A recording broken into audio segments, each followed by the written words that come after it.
20% advance ಕೊಟ್ರೆ ಮಾತ್ರ tender ಸಿಗುತ್ತಂತೆ.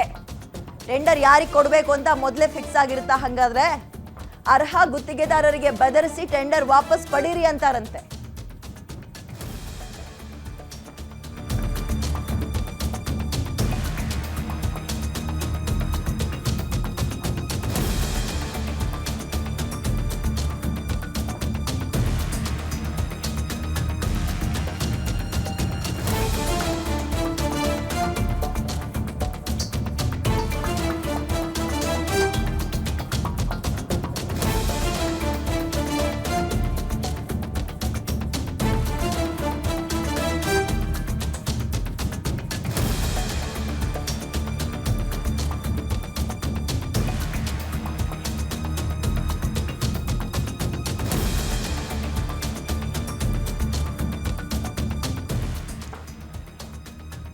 Tender ಯಾರಿಗೆ ಕೊಡಬೇಕು ಅನ್ನೋದು ಮೊದಲೇ ಫಿಕ್ಸ್ ಆಗಿರುತ್ತಾ?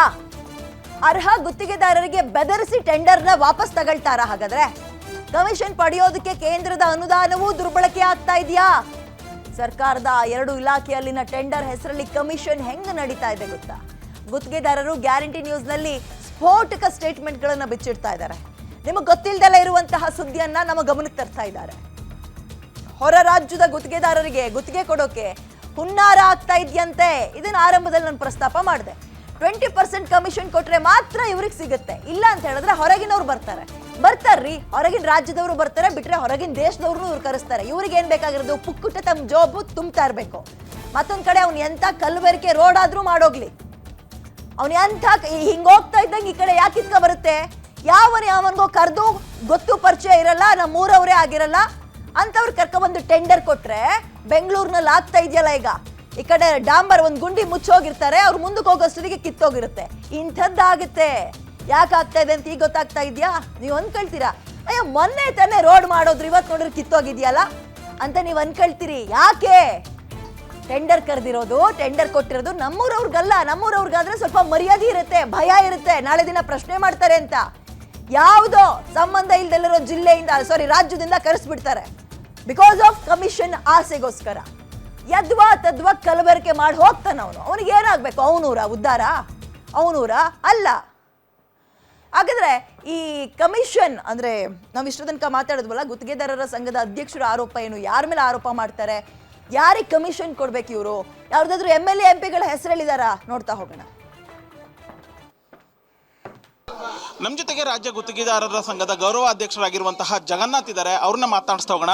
ಸರ್, ಈಗ ನೀವು ಪ್ರೆಸ್ ಮೀಟ್ ಮಾಡಿದ್ರಿ. ಪ್ರೆಸ್ ಮೀಟಲ್ಲಿ ಒಂದಷ್ಟು ವಿಚಾರಗಳನ್ನು ಹೇಳಿದ್ರಿ. 33,000 ಕೋಟಿ ಬಾಕಿ ಬರಬೇಕು, ಜೊತೆಗೆ ಬೇರೆ ಬೇರೆ ಇಲಾಖೆಗಳಲ್ಲಿ ಭ್ರಷ್ಟಾಚಾರ ಆಗ್ತಾ ಇದೆ ಅನ್ನುವಂಥದ್ದು. ಯಾವ ರೀತಿ ಆಗ್ತಾ ಇದೆ? ಎಷ್ಟು ಬಾಕಿ ಬರಬೇಕು ರಾಜ್ಯ ಸರ್ಕಾರದಿಂದ? ಸರ್, 33,000 ಕೋಟಿ ಬಾಕಿ ಬರಬೇಕಾಗಿದ್ದು ಸತ್ಯ. ನಮಗದು ಮುಖ್ಯಮಂತ್ರಿಗಳು ಮತ್ತು ಏನದ ಡೆಪ್ಟಿ CM ಸಾಹೇಬರು, PWD ಮಿನಿಸ್ಟ್ರು ಕರೆದು ಪ್ರಾಬ್ಲಮ್ ಅದ, ಹೆಚ್ಚಿಗೆ ಕೆಲಸ ಆಗ್ಯಾವ ಅಂತ ಹೇಳಿ ಒಪ್ಕೊಂಡ್ರೆ 2.5 ವರ್ಷ ನಾವು ಒಪ್ಕೊಂಡೆವು. ಯಾಕಂತ ಹಾಕೋತಿ ಬಂದೀವಿ ಸರ್. ಈಗ ಬಾಕಿ ಇಟ್ಕೊಂಡು ಒಳ್ಳೆ ಗೌರ್ಮೆಂಟ್, ಸೆಂಟ್ರಲ್ ಗೌರ್ಮೆಂಟ್ ಕೊಟ್ಟಂಥ ಫಂಡ್ ಇವತ್ತು ಬೇರೆ ಬೇರೆ ಪ್ಯಾಕೇಜ್ ಮಾಡಕ್ಕೆ 100, 200, 200 ಪ್ಯಾಕೇಜ್ ಮಾಡಿ ಹೊರ ರಾಜ್ಯದ ಗುತ್ತಿಗೆದಾರರಿಗೆ ಕೊಡ್ಲಿಕ್ಕತ್ತಾರ. ಇದು ಯಾವ ನ್ಯಾಯ? ನಿಮಗೆ ಯಾವ ಥರ ಅನ್ಯಾಯ ಆಗ್ತಿದೆ ಸರ್? ನಮಗೆ ಅನ್ಯಾಯ. ನಮ್ಗೆ ಯಾರು ಕಾಂಟ್ರಾಕ್ಟರ್ ಕೆಲಸನೇ ಸಿಗ್ತಾ ಇಲ್ಲ. ಅವ್ರು ಏನು ಹೇಳ್ತಾರೆ ಅವ್ರಿಗೆ ಕೆಲಸ ಕೊಡಬೇಕು. ಪ್ಯಾಕೇಜ್ ಮಾಡಿದ್ರೆ 40 ಸಣ್ಣ ಕಾಂಟ್ರಾಕ್ಟರ್ ಬದುಕಬೇಕು. ಹೆಂಗೆ 1 ಕೋಟಿ 2 ಕೋಟಿ 4 ಕೋಟಿ ಮಾಡಂತ ಇವತ್ತು ಕಾರ್ಪೊರೇಷನ್ದಾಗ ಸರ್, ಕಾರ್ಪೊರೇಷನ್ದಾಗ ಇವತ್ತು ಪ್ಯಾಕೇಜ್ ಮಾಡ್ತಾರೆ 45,000 ಕೋಟಿ ಅಂದ್ರೆ ಇವು ಬಡವರು ಸಣ್ಣ ಕೆಲಸ SC ST ಅವರು ಕೆಲಸ ಮಾಡೋದು ಕಾರ್ಪೊರೇಷನ್ದಾಗೆ. ಸರ್, ಈಗ ಹಿಂದಿನ ಸರ್ಕಾರದಲ್ಲಿ 40% ಕಮಿಷನ್ ಆರೋಪ ಇತ್ತು. ಸೊ ಈ ಸರ್ಕಾರದಲ್ಲೂ ಆ ಥರದ್ದು ಆರೋಪ ಇದೆಯಾ ಸರ್? ಎಷ್ಟು % ತಗೋತಿದ್ದಾರೆ ಸರ್? ಇದೆ, ಇಲ್ಲ ಅಂತ ನಾವು ಹೇಳ್ತಾ ಇಲ್ಲ. ಇದೆ, 100% ಇದೆ. ನಾ ಧೈರ್ಯವಾಗಿ ಹೇಳ್ತೀನಿ. ಈಗ ಟೆಂಡರ್ದಿಗೆ ಸ್ಟಾರ್ಟ್ ಆಗ್ತಾರೆ 15-20%. ಮುಂದಿನ ನಾವು ಎಲ್ಲಿ ಹೋಗ್ತಾ ನೋಡ್ಬೇಕು ನೋಡ. ಈಗ ಟೆಂಡರ್ ಸ್ಟಾರ್ಟ್ ಮಾಡ್ಯಾರ ಇವರು. ಈ ಪೇಮೆಂಟ್ ಅದಾಗ ಏನೋ ಮಾಡಿಲ್ಲ ಬಿಡ್ರಿ. ಪೇಮೆಂಟ್ ಅದ ನಮ್ಗೆ ಕ್ಲಿಯರ್ ಪೇಮೆಂಟೇ ಕೊಟ್ಟಿಲ್ಲ. ಎಷ್ಟು ಕೊಟ್ಟರೆ ಟೆಂಡರ್ ಅಲ್ಲಿ ಯಾವ ಥರ 20% ಸರ್? ಟೆಂಡರ್ 20% ಕೊಟ್ಟರೆ ಮಾತ್ರ ಪೂಜೆಗೆ ಬರ್ತಾರೆ, ಇಲ್ಲ ಪೂಜೆನೇ ಆಗಲ್ಲ. ಈಗ ನೀವು ಮಾತಾಡ್ತಾ ಹೇಳಿದ್ರಿ ಸರ್, ಕಲ್ಯಾಣ ಕರ್ನಾಟಕ ಭಾಗದಲ್ಲಿ ಸಾಕಷ್ಟು ಗೋಲ್ಮಾಲ್ ಆಗ್ತಿದೆ. ಯಾವ ರೀತಿ ಆಗ್ತಿದೆ ಸರ್? ಹೇಳಕತ್ತಿಲ್ಲ ಸರ್. ಈಗ ಇದೇ ನಾವು ಟೆಂಡರ್ ಹಾಕಿದ್ರೆ ಯಾವ ಟೆಂಡರ್ನು ಆ ಒಂದು ಸರ್ ಆಸ್ ಪರ್ ನೋಟಿಫಿಕೇಶನ್ ಪ್ರಕಾರ ಇವತ್ತು ಟೆಂಡರ್ ಹಾಕಬೇಕು. ಟೆಂಡರ್ ಹಾಕ್ಬಿಟ್ಟು ಇದನ್ನು ಹೊಡಿಬೇಕು, ಇದನ್ನು ಸ್ಕೂಟ್ನಿ ಮಾಡಬೇಕು, ಇದನ್ನು ವರ್ಕ್ ಆರ್ಡರ್ ಕೊಡಬೇಕಂತ ನೋಟಿಫಿಕೇಶನ್ ಇರ್ತದೆ. 3 ತಿಂಗಳಾದ್ರೂ ಟೆಂಡರ್ ಫೈನಲ್ ಮಾಡಲ್ಲ ಅವ. ಕಾಂಟ್ರಾಕ್ಟರ್ ಪತ್ತ ನೀನು ಟೆಂಡರ್ ತಕ್ಕೋಲ್ಲಿ ನನ್ನ ಹಿಂದಿನ ಬಿಲ್ ಅವಲ್ಲಿ ಆ ಬಿಲ್ ಹೆಲ್ಡ್ ಅಪ್ ಮಾಡಿಸ್ತೇವೆ. ಅವು ಬಿಲ್ ನಿನಗೆ ಆಗ ಉಡ್ಸಂಗಿಲ್ಲ. ಟೆಂಡರ್ ಕಾಂಟ್ರಾಕ್ಟರ್ಗೆ ಹಂಚಿಸಿ ಆ ಟೆಂಡರ್ ತೆಗಿಲಿಕ್ಕೆ ಹಚ್ಚಿ ಯಾರು ಅವರಿಗೆ ಹೋಗಿ ಅಡ್ವಾನ್ಸ್ ಒಯ್ದು 15% ಕೊಡ್ತಾರೆ. ಯಾರಿಗೆ ಕೊಡ್ತಾರೆ, ಯಾರಿಗೆ ಕೊಡಬೇಕು ಸರ್ 15-20%? ಆಫೀಸರ್ ತೋತಾರೆ, ಆಫೀಸರ್ ತೋತಾರೆ, ಅವ್ರು MLA ಕೊಡ್ತಾರೋ ಮತ್ತೆ ಯಾರಿಗೆ ಕೊಡ್ತಾರೆ. ಎಲ್ಲ MLA ಎಲ್ಲ ಪಾರ್ಟಿ MLA ಅಥವಾ ಪರ್ಟಿಕ್ಯುಲರ್ ಪಾರ್ಟಿ MLAಗಳು 70% MLAಗಳು, 30% ಒಳ್ಳೆಯವ್ರ ಇಲ್ಲ ಅಂತ ಹೇಳಲ್ಲ. ಈ ವಿಚಾರ ಪ್ರಿಯಾಂಕರ್ಗೆ ಗೊತ್ತಿಲ್ವಾ ಸರ್? ನಿನ್ನ ಹೇಳಿದೇವ್ರಿ ಇದು, ನಿನ್ನ ಅವ್ರ ನಜರ್ ತಂದಿದ್ರು ಪಾಪ. ಈಗ ಮಲ್ಲಿಕಾರ್ಜುನ ಇವರು ಪ್ರಿಯಾಂಕ್ ಖರ್ಗೆ ಸಾಹೇಬ್ರು ನಜರ್ ತಂದಿದ್ದೆವು. ಅವ್ರು ಇಮಿಡಿಯೇಟ್ ಏನದ 21-22 ತಾರೀಕಿಗೆ ಏನದ ಮೀಟಿಂಗ್ ಇಟ್ಟರು. ಅವ್ರು ಭಾಳ ಆನೆಸ್ಟ್. ಅವ್ರು ಇವತ್ತು ನಮ್ಮ ಇದು ಮಾಡಿಕೊಟ್ರು, ಕಲ್ಯಾಣ ಪದ್ಧತಿ 1000 ಕೊಟ್ಟರು, ಟೆಂಡರ್ ಮಾಡಿದ್ರು, ಒಂದು ಪೈಸೆನೂ ತೊಗೊಂಡಿಲ್ಲ. ಇವ್ರು ಏನದ ಈಗ ಯಾರಲ್ರಿ ಈಗ ಅವ್ರಿಗೆ ಈಗ ಇವತ್ತು ನಮ್ಮದು ಭೈರತ್ ಸುರೇಶ್ವರ ಅಲ್ಲಿ ಮತ್ತೇನದ ಏನ್ರಿ ಸಂತೋಷ್ ಲಾಡ್ ಅಲ್ರಿ ಅದೇ ಉಪಯೋಗ ಮಾಡಿಕೊಂಡು ಈ ಪ್ಯಾಕೇಜ್ ಮಾಡಿಕೊಂಡು ಅವ್ರು ನನಗೊಬ್ಬ ಫೋನ್ ಮಾಡ್ಯಾರ, ನಾವು ಒಂದು ಟೆಂಡರ್ ಹಾಕೇನ್ರಿ. ಈಗ ಬೈರತಿ ಸುರೇಶ್ ಮತ್ತೆ ಸಂತೋಷ್ ಲಾಡ್ ಅವರು ಇದು ಈ ರೀತಿಯಾದಂತಹದ್ದು ಅವರ ಟೆಂಡರ್ ಅಲ್ಲಿ ಈ ತರ ಗೋಲ್ಮಾಲ್ ಆಗ್ತಿದೆ ಹೆಂಗೆ ಸರ್? 100% ರೀ. ಈಗ ಯಾರು ಈಗ ನಮ್ಮದು ಇವ್ರದ್ದೇನು ಸಂತೋಷ್ ಲಾಡ್ ಅಲ್ರಿ, ಸಂತೋಷ್ ಲಾಡ್ ಕೊಟ್ಟವರು ಕರ್ನಾಟಕದಲ್ಲಿ ಯಾರು ಕ್ವಾಲಿಫೈಡ್ ಆಗಲ್ಲ. ಅದು ಈಗ ಕೊನೆಯದಾಗಿ ಸರ್, ಈಗ ನಿಮಗೆ ಇಷ್ಟು ಅಮೌಂಟ್ ಬರಬೇಕು, ಸೊ ನಿಮ್ಮ ನಡೆ ಏನು? ಸರ್ಕಾರಕ್ಕೆ ಏನೋ ಡೆಡ್ಲೈನ್ ಏನಾದ್ರು ಕೊಡ್ತಾ ಇದ್ದಾರೆ ಹೇಗೆ ಸರ್? ನಮ್ಮ ನಡೆ ಎಲ್ಲ ಡಿಸ್ಟ್ರಿಕ್ಟ್ ಅಧ್ಯಕ್ಷರು ನಿರ್ಣಯ ತೊಗೊಂಡಿದ್ದಾರೆ, ಏನು ನೀವು ಸ್ಟ್ರೈಕ್ ಮಾಡಲೇಬೇಕು, ಇದು ಮಾಡಲೇಬೇಕಂತೇಳಿ. ಸರ್ ನೀವು ಏನು ಮಾತಾಡ್ರಿ, ಒಂದು ಕಡೆ ಒಂದರೇ ನಡೀರಿ ಅಂತೇಳಿ. ಅವ್ರು ಒಂದು ಮಾಡಲಿಲ್ಲ ಅಂತಂದ್ರೆ ನಮಗೆ ಸರ್ ನಾವು ಯಾವ ಮುಖ್ಯಮಂತ್ರಿಯಿಂದ ಮುಂದೆ ಬಂದಿಲ್ಲ, ಯಾರು MLA ಮುಂದೆ ಬಂದಿಲ್ಲ. ನಮ್ಮ ಅಸೋಸಿಯೇಷನ್ದವ್ರು ನಮಗೇನೋ ಅಧ್ಯಕ್ಷ ಮಾಡ್ರ, ಗೌರವ ಅಧ್ಯಕ್ಷ ಮಾಡ್ರ. ಡಿಸೆಂಬರ್ದಾಗ ಸರ್ ನೋಡ್ರಿ ಎಲ್ಲ ರೀತಿಯಲ್ಲಿ ತಯಾರಿದ್ದೇವೆ ನಾವು, ಡಿಸ್ಟ್ರಿಕ್ಟ್ ವೈಸ್ ಹೋರಾಟ ಮಾಡ್ತೇವೆ ಏನ್ರಿ.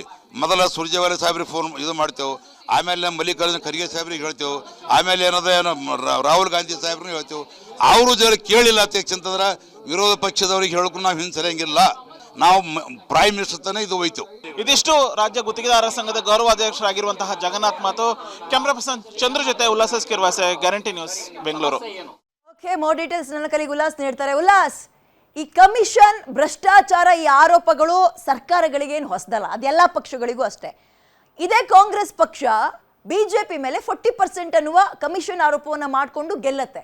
ಹಾಗಾದ್ರೆ ಸರ್ಕಾರದ ಮೇಲೆ ಕೇಳಿ ಬರ್ತಾರೋ ಆರೋಪ ಏನು? ಅದ್ರ ಜೊತೆಗೆ ಆತಂಕಕಾರಿ ವಿಚಾರ ಏನು ಅಂತ ಹೇಳಿದ್ರೆ, ಕಮಿಷನ್ ಕೊಟ್ರೆ ಇವ್ರು ಬೇಕಾದ್ರೆ ಹೊರ ರಾಜ್ಯದವರಿಗೂ ಹೊಣೆ ಹಾಕ್ತಾರೆ, ನಮ್ಗಳನ್ನ ಲಾಸ್ಟ್ ಅಲ್ಲಿ ಇಡ್ತಾರೆ ಅಂತ. ಏನಾಗ್ತಾ ಇದೆ? ದಾರಿಗೆ ತರೋದು ಹೇಗೆ? ಏನ್ ಮಾಡ್ತಾರಂತ ಈಗ ಗುತ್ತಿಗೆ ಸಂಘದವರು? ವಿದ್ಯಾ, ಹಿಂದೆ ಬಿಜೆಪಿ ಸರ್ಕಾರ ಇದ್ದಂತ ಸಂದರ್ಭದಲ್ಲಿ ಕಾಂಗ್ರೆಸ್ ಒಂದು ಅಭಿಯಾನವನ್ನ ಮಾಡಿತ್ತು, 40% ಕಮಿಷನ್ ಜೊತೆಗೆ PCM ಎನ್ನುವಂತ ಒಂದು ಅಭಿಯಾನವನ್ನ ಮಾಡಿತ್ತು. ಅಂದ್ರೆ ಆ ಮೂಲಕ ಬಿಜೆಪಿ ಸರ್ಕಾರದಲ್ಲಿ 40% ಕಮಿಷನ್ ದಂಧೆ ಇದೆ, ನಡೀತಾ ಇದೆ ಅನ್ನುವಂತ ಒಂದು ಆರೋಪವನ್ನ ಮಾಡಿತ್ತು. ಆ ಮೂಲಕ ಅಧಿಕಾರಕ್ಕೂ ಕೂಡ ಬಂತು. ಆದ್ರೆ ಕಾಂಗ್ರೆಸ್ ಸರ್ಕಾರ ಅಧಿಕಾರಕ್ಕೆ ಬಂದ ನಂತರ ಭ್ರಷ್ಟಾಚಾರ ಕಡಿಮೆ ಆಗಿದೆಯಾ ಅನ್ನುವಂತ ಒಂದು ಪ್ರಶ್ನೆ ಸಾಕಷ್ಟು ಜನರಲ್ಲಿ ಉದ್ಭವ ಆಗುತ್ತೆ. ಸ್ವತಃ ಗುತ್ತಿಗೆದಾರರು ಗ್ಯಾರಂಟಿ ನ್ಯೂಸ್ ಜೊತೆಗೆ ತಮ್ಮ ಅಭಿಪ್ರಾಯವನ್ನ ಹಂಚ್ಕೊಂಡಿದ್ದಾರೆ. ರಾಜ್ಯ ಸರ್ಕಾರ ಅಂದ್ರೆ ಕಾಂಗ್ರೆಸ್ ಸರ್ಕಾರದಲ್ಲೂ ಕೂಡ ಭ್ರಷ್ಟಾಚಾರ ನಡೀತಾ ಇದೆ ಅಂತ ಹೇಳಿ. ಅಂದ್ರೆ ಭ್ರಷ್ಟಾಚಾರ ಯಾವ ರೀತಿಯಾಗಿ ಆಗ್ತಾ ಇದೆ ಅಂತಂದ್ರೆ, ಅದರಲ್ಲೂ ಪ್ರಮುಖವಾಗಿ ಕಲ್ಯಾಣ ಕರ್ನಾಟಕ ಭಾಗದಲ್ಲಿ ಅತಿ ಹೆಚ್ಚು ಆಗ್ತಾ ಇದೆ ಅನ್ನುವಂತ ಒಂದು ಆರೋಪವನ್ನು ಆ ಭಾಗದ ಗುತ್ತಿಗೆದಾರರು ಮಾಡ್ತಿದ್ದಾರೆ.